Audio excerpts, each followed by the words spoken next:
Dans cette petite série de vidéos, nous allons parcourir la messe au fil des rites pour mieux la comprendre et l'objectif c'est de mieux la vivre.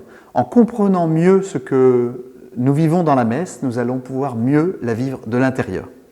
Alors d'abord, cette première vidéo vous propose quelques préliminaires, quelques petits points pour bien comprendre, bien situer les choses. La première, c'est que le Concile Vatican II, qui a promu une grande réforme de la liturgie, a eu comme objectif de proposer que les fidèles puissent mieux vivre la messe et en particulier d'entrer dans une participation plus consciente, plus active et plus fructueuse. Et donc les rites ont été rénovés, revisités à la lumière de l'histoire de l'Église, de la tradition de l'Église, ont été simplifiés ici ou là pour permettre une meilleure compréhension. Ça, c'est la participation plus consciente. C'est pour ça qu'aussi les rites, on est passé de la langue latine à la langue vernaculaire, la langue du pays. Et en France, on est passé en langue française sur la totalité des rites. Et puis, une participation plus active. Alors évidemment, une participation active n'est pas nécessairement de faire plein de choses, puisqu'il s'agit d'être spirituellement actif, et on peut écouter activement, et donc en étant silencieux et en étant visiblement passif, en fait on peut être très actif, mais aussi en participant avec des réponses, dans un dialogue qui existait déjà dans le rite d'avant, puisque c'est juste une évolution, mais que cette participation soit davantage marquée. Et puis, une participation plus fructueuse, parce que ce qui est d'abord recherché dans la célébration de l'Eucharistie, c'est les fruits diffusés, donnés à tous les fidèles. Alors, on s'appuie aussi sur un document de référence qui est très utile, que je vous invite à découvrir et à lire, en tous les cas à les consulter si vous avez des questions. C'est la présentation générale du missel romain. La présentation générale du missel romain se situe au début du missel, le missel qui est le livre qui permet aux prêtres de célébrer l'Eucharistie, avec l'ensemble des prières qui sont dites pendant la messe.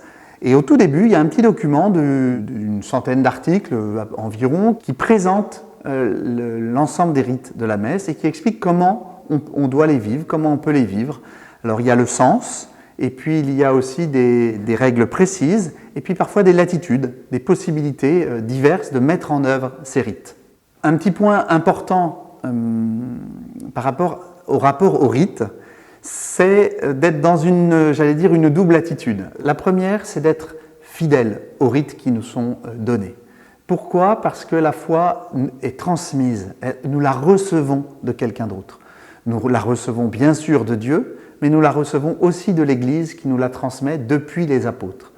Et donc dans la liturgie se transmet l'expression de notre prière, de notre foi, qui n'est pas simplement une prière personnelle, mais qui est une prière de l'Église.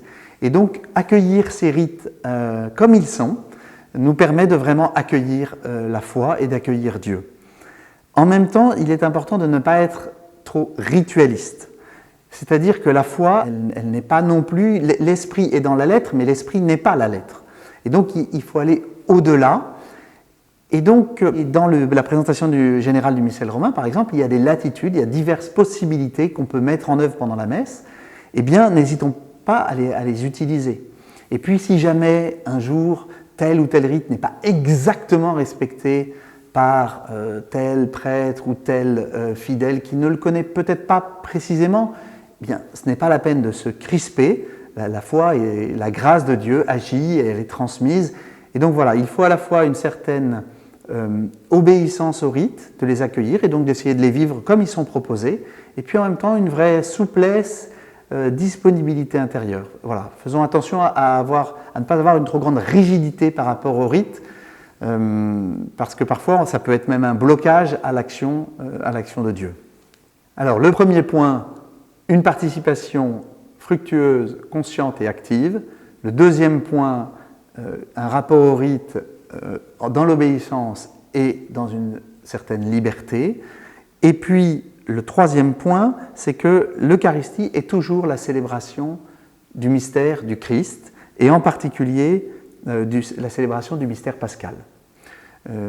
Chaque Eucharistie est un mémorial de la Pâque de Jésus. Nous sommes mis en présence du sacrifice du Christ, de sa mort, et de sa résurrection. Et nous célébrons sa mort et sa résurrection. Nous sommes comme au pied de la croix, nous sommes comme au pied du tombeau, et pour recevoir la grâce de ce don de Jésus, de cette vie de Jésus donnée, offerte et rendue par le Père. Et nous y sommes associés pour le vivre avec lui, pour mourir avec lui et pour vivre avec lui. Ça, nous le vivons dans chaque Eucharistie.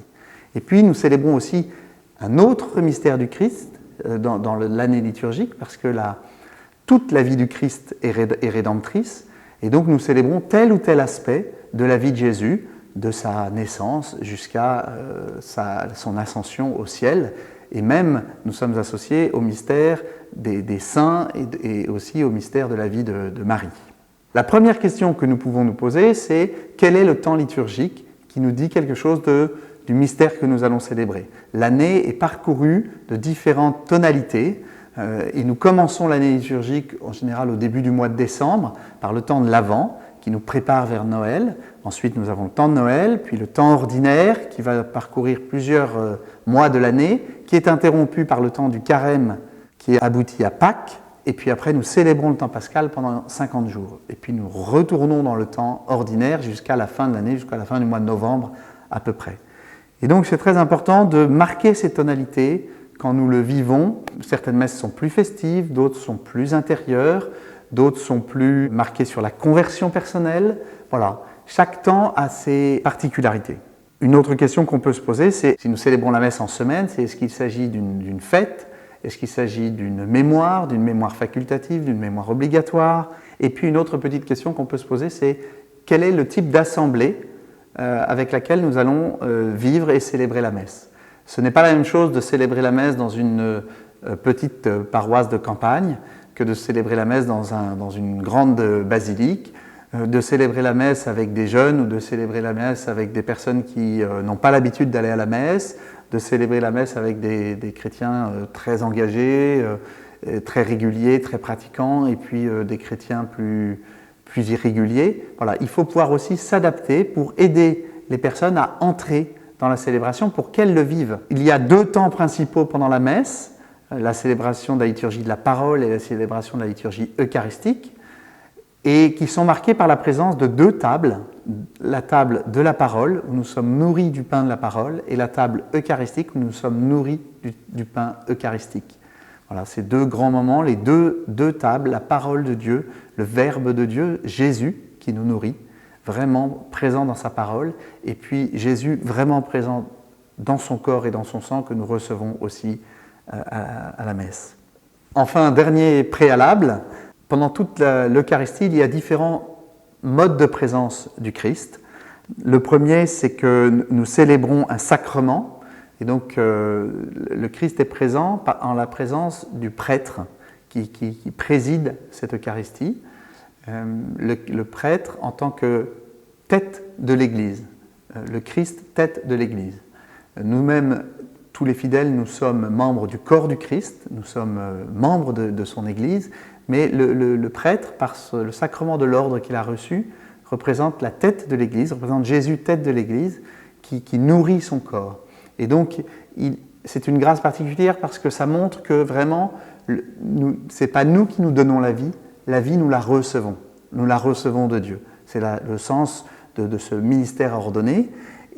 Et donc, on dit que le prêtre préside in persona Christi capitis. Voilà, il est in persona Christi capitis, ça veut dire tête de l'Église. Le Christ est évidemment présent de manière au plus haut point dans son corps et son sang, par la présence sacramentelle dans les espèces du pain et du vin, dans le corps et le sang du Christ. Et puis, il est aussi présent dans sa parole, je l'ai dit tout à l'heure, dans toute sa parole, et particulièrement dans la proclamation de l'Évangile. Et enfin, il est aussi présent dans l'assemblée, parce que quand 2 ou 3 sont réunis en son nom, il est là au milieu de nous.